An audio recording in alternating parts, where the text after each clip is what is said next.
आदरणीय धर्म प्रेमी सज्जनों, सादर नमस्ते। मैं जेठालाल विश्वकर्मा आप सभी का हार्दिक स्वागत करता हूँ।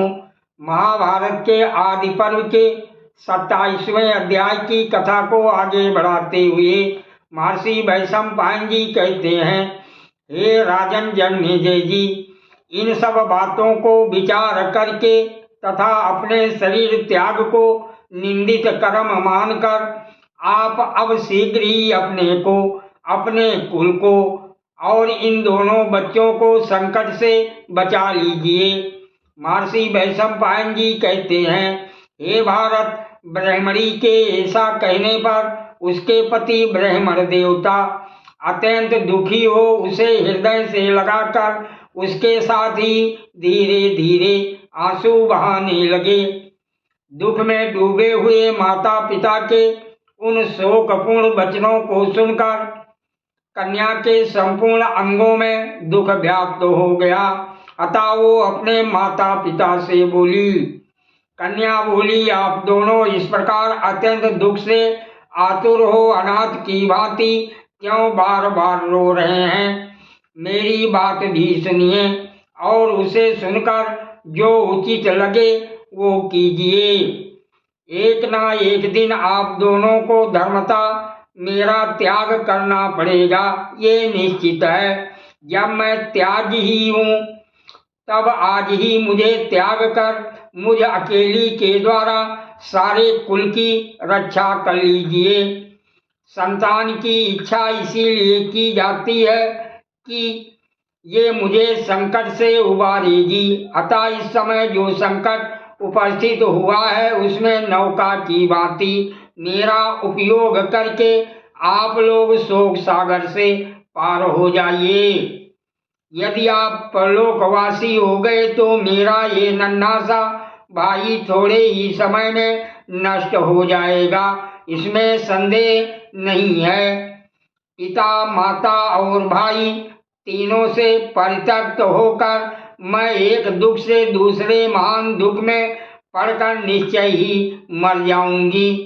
अतः हे साधु शिरोमणि, आप मेरे लिए तथा धर्म और संतान की रक्षा के लिए भी अपनी रक्षा कीजिए और मुझे जिसे एक दिन त्यागना ही है आज ही त्याग दीजिए।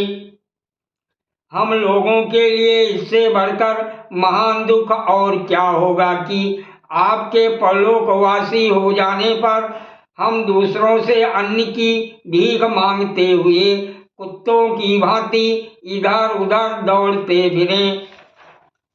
महर्षि वैशंपायन जी कहते हैं, हे राजन जन्मेजय जी, इस प्रकार उस कन्या के मुख से नाना प्रकार का विलाप सुनकर पिता, माता और वो कन्या तीनों फूट फूट कर रोने लगे। तब उन सबको रोते देख ब्राह्मण का नन्हा सा बालक उन सब की ओर प्रफुल्ल नेत्रों से देखता हुआ तोतली भाषा में अस्पष्ट एवं मधुर वचन बोला, हे पिताजी ना रो, हे माताजी मत आंसू बहाओ, हे बहन मत रो। वो हंसता हुआ सा प्रत्येक के पास जाता और सबसे यही बात कहता था। तत्पश्चात उसने एक तिनका उठा लिया और अत्यंत हर्ष में भरकर कहा, मैं इसी से उस नरभक्षी राक्षस को मार डालूंगा।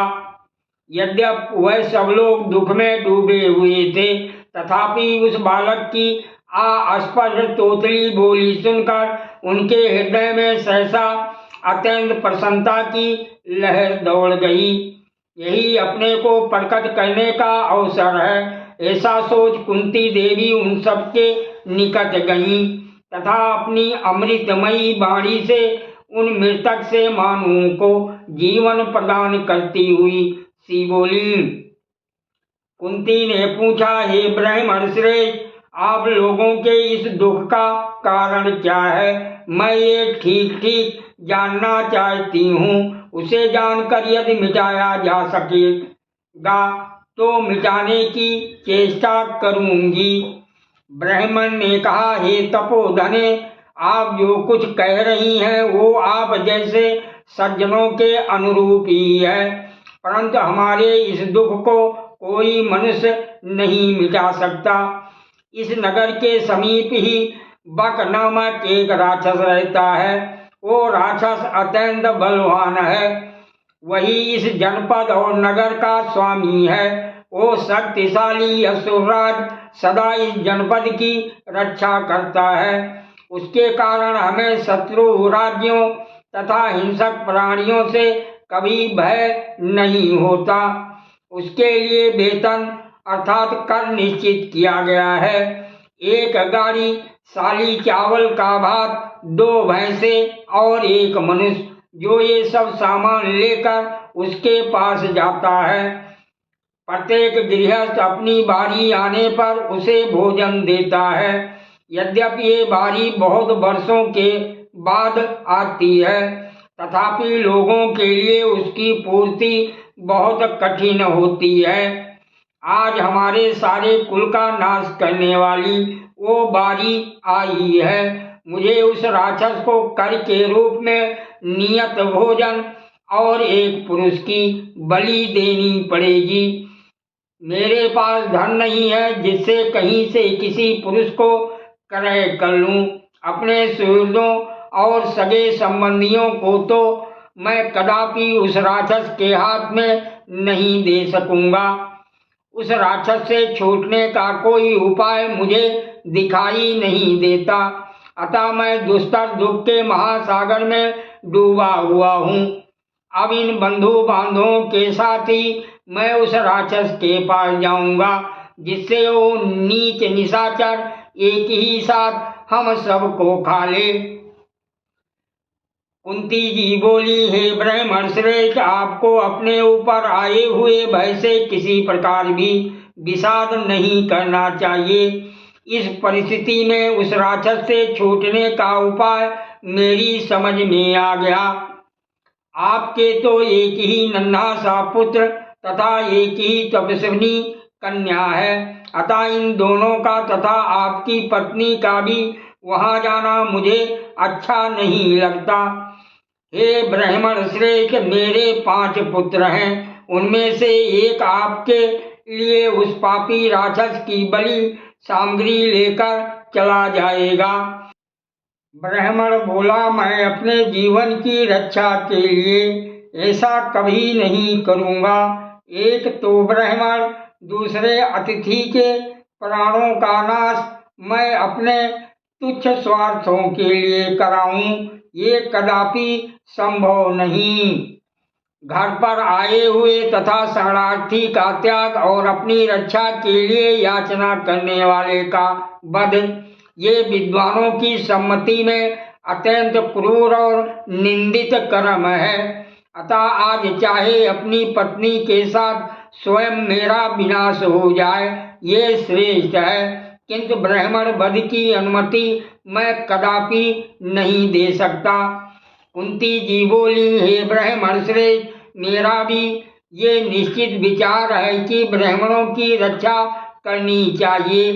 यूँ तो मुझे भी अपना कोई पुत्र अप्रिय नहीं है, चाहे मेरे 100 पुत्र ही क्यों ना हों, किंतु वो राक्षस मेरे पुत्र का विनाश करने में समर्थ नहीं है, क्योंकि मेरा पुत्र पराक्रमी, मंत्र सिद्ध और तेजस्वी है। मेरा ये निश्चित विश्वास है कि मेरा पुत्र वो सारा भोजन राक्षस के पास पहुंचा देगा और उससे अपने आप को भी छुड़ा लेगा।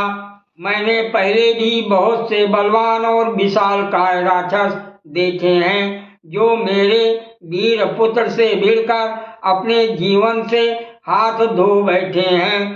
परंतु हे ब्राह्मण श्रेष्ठ, आपको किसी से भी किसी प्रकार ये बात नहीं कहनी चाहिए, अन्यथा लोग मंत्र सीखने के लोभ से कौतूहलवश मेरे पुत्रों को तंग करेंगे। महर्षि वैशंपायन जी कहते हैं, हे राजन जन्मेजय जी, कुंती देवी जी के ऐसा कहने पर पत्नी सहित वो ब्राह्मण अति प्रसन्न हुआ और उसने कुंती के अमृततुल्य जीवनदायक मधुर वचनों को बड़ा सम्मान दिया। तत्पश्चात कुंती और ब्राह्मण ने मिलकर वायु नंदन भीमसेन जी से कहा, तुम ये कठोर कार्य करो। तब भीमसेन ने भी उन दोनों से बहुत अच्छा कह दिया। सादर प्रणाम। जय श्री कृष्ण।